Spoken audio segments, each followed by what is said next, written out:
Hi, Greyhounds, and welcome to our very last NTI book chat over the book How They Choked.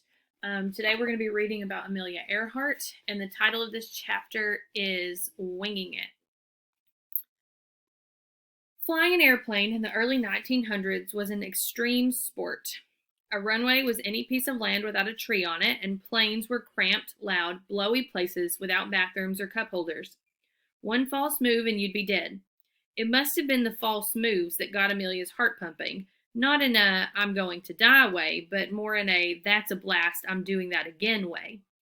She had what it took for aviation stardom. Besides looking great in piloting outfits, she was fearless, adventurous, and addicted to breaking records. That attitude in high altitude made Amelia Earhart who she was, until the bad odds about gravity caught up with her.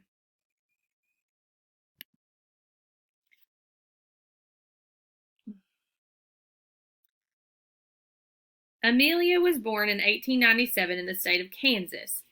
It was a world without airplanes or even cars, but she was on the move early.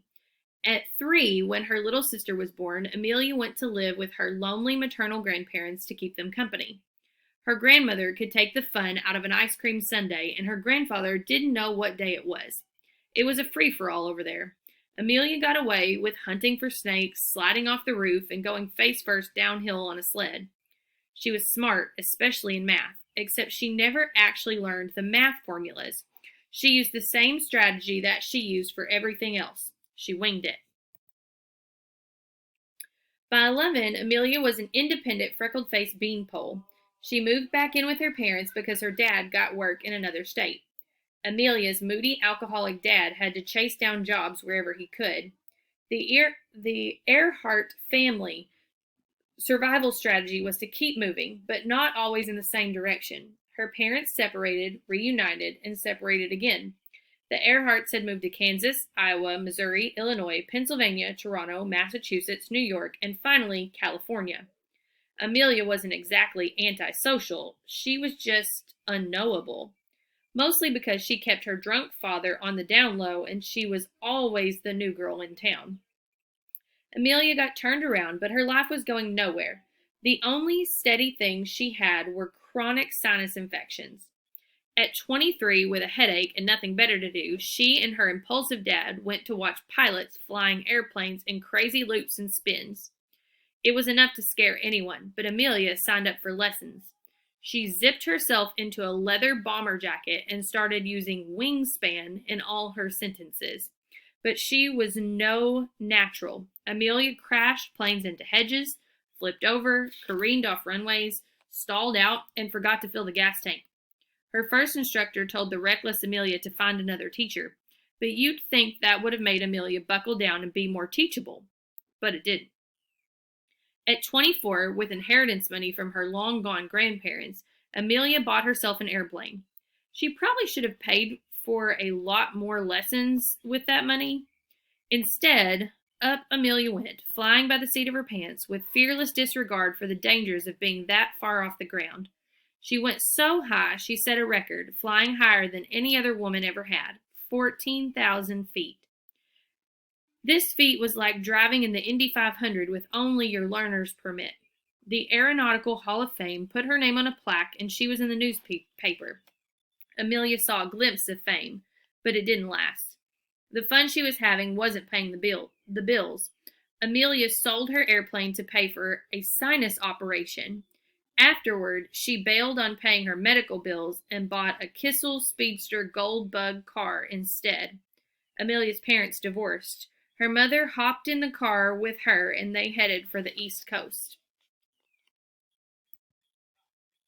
At 29, with no job, no plan, and no real home, Amelia filled out an application at a job placement agency in Boston. Amelia made up a better version of herself. She lied about going to college. She lied about work experience. She lied about her age. Those lies got her hired as a social worker. To raise money for the low-income immigrants she was helping, Amelia hired an airplane and threw fundraising flyers out the open cockpit. The flyers landed all over town, and Amelia landed in the newspapers again. But she was just a news blip. The real aeronautic megastar in 1927 was Charles Lindbergh, the first man to fly solo across the Atlantic. Aviation and Lindbergh grabbed the world's attention. A man named George Putnam was searching for a woman who looked like Lindbergh in a skirt. Someone passed Amelia's name on to George, and she saw the resemblance. Amelia would be the first woman passenger on a flight across the Atlantic. On the plane, she didn't even get a real seat. She sat in the back with the fuel tanks. But the moment Amelia's feet hit the ground after the flight, she was a superstar. No one looked twice at the real pilot who flew the plane. The press called Amelia a great pilot, and she looked like Charles Lindbergh's sister. People liked looking at her in her man pants, parachute fabric shirts, and short boy-cut hairstyle. At 30 years old, in the snap of a finger, Amelia went from a nobody to a person with a book deal, product endorsements, parades in her honor, and a cross-country lecture tour.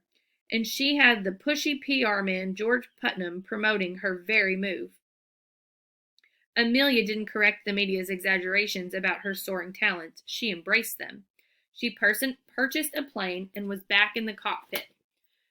She loved flying, but had no interest in fiddling with cool gadgets or even doing the basic maintenance on the plane, like changing the oil. The plane overheated and stalled out. There were forced landings when she demolished landing gears and pretzeled the wings. Totaling her propeller was a regular thing. Back at home, George fibbed to the press, blaming Amelia's bang-ups on a phantom updraft or some made-up soggy field. It didn't matter that she had a lot of close calls. She was winging it like nobody's business. Clearly, Amelia Earhart had nerves of steel. Maybe up in the sky, Amelia found her bliss in the mind-numbing noise while she endlessly played the "what can you see in that cloud" game. Or maybe she went up to get away from everybody down below. Whatever it was, Amelia's willingness to gamble with her life to achieve greatness inspired other women to be brave and to be themselves. But mostly women wanted to be her. Her publicist, George, wanted to be with her. He divorced his wife so he could marry Amelia. She said yes, but only if he agreed never to tell her no about anything. They were a power couple. Amelia had the big name, and George was the man behind the curtain. Unfortunately, her flying prowess didn't grow along with her fame. She continued to overshoot runways, nose over, and bounce into bushes. Once she hit 2 cars. Another time she landed on a fence. Amelia would brush herself off and go break another flying record. In 1932, Amelia soloed across the Atlantic, refusing to take a radio or a life raft. Lacking an instrument panel flying experience, she got lost in a storm and landed 200 miles off her plotted route. Later, George filmed a staged reenactment of her landing for the press like it was the real thing. It should have been an eye-opener for Amelia, inspiring her to acquire more skills, but instead she did more product endorsements, hung out with world leaders, and was received by the Pope. On her solo flight from Hawaii to California, Amelia took the required radio so she could give her position to the Coast Guard. During the 18-hour flight, she reported twice an hour. All she said was, "Everything okay?" which was about as helpful as saying, "Whatever." There was only one more record for Amelia Earhart to set, to be the first person to fly around the equator. 6 pilots had flown around the world, but none of those men did it over the thousands of miles of ocean at the equator. Even Amelia realized it would be a suicide mission to fly this trip alone, so she hired a radio expert, Harry Manning, and a technical advisor, Paul Mantz. Harry and Paul were sticklers for details and preparation, but not Amelia.